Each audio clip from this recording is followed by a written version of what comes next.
Jomana Bersachi, in her interview with Ahmed Salam of Lebanon, their economy minister, here's the quote from your story. Lebanon, we feel there is a lot of flexibility in the past 24 hours from Hezbollah's side. Discuss that, Ethan. Is there a Hezbollah that Mr. Netanyahu can speak to? Hi, Tom. I'm not sure. And I'm not sure, in fact, I mean, this is this bizarre relationship between the government in Lebanon and Hezbollah, right? Which is that in the country of Lebanon, the government is less powerful than the militia of Hezbollah.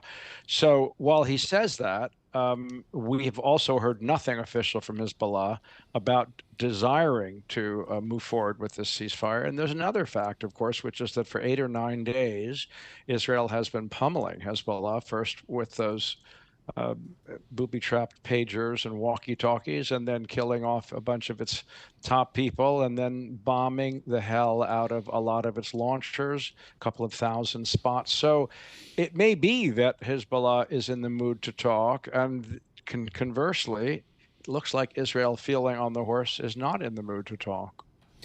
Ethan, the Prime Minister of Israel is making his way to New York to address the UN tomorrow, and we can talk a bit about that and the postponement of that trip. But let me ask you first, if he meets with another world leader while he's here, and that person says to him, what is the overall strategy? You talk about the explosive devices baked into these walkie-talkies and pagers, the bombardments we've seen since then.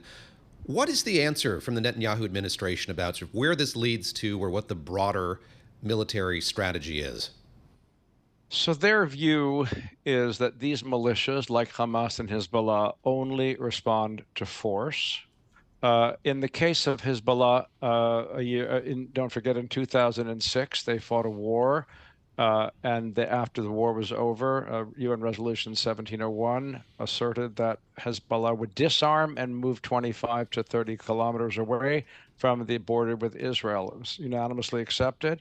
They didn't disarm. They didn't move back. In fact, they now have 150 to 200,000 missiles underground, and they are right up against the border. So Israel would say, Netanyahu would say, and on October 8th, we had no quarrel with what was happening in Lebanon because of what was happening with Hamas in Gaza.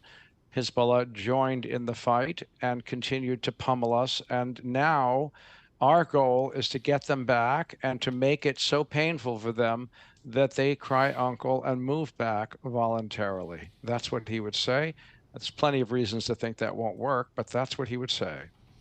Ethan, this is a prime minister who knows how to give a speech. He can command an audience, yes. And we're going to get one tomorrow in the General Assembly building on the east side of Manhattan. Mm-hmm.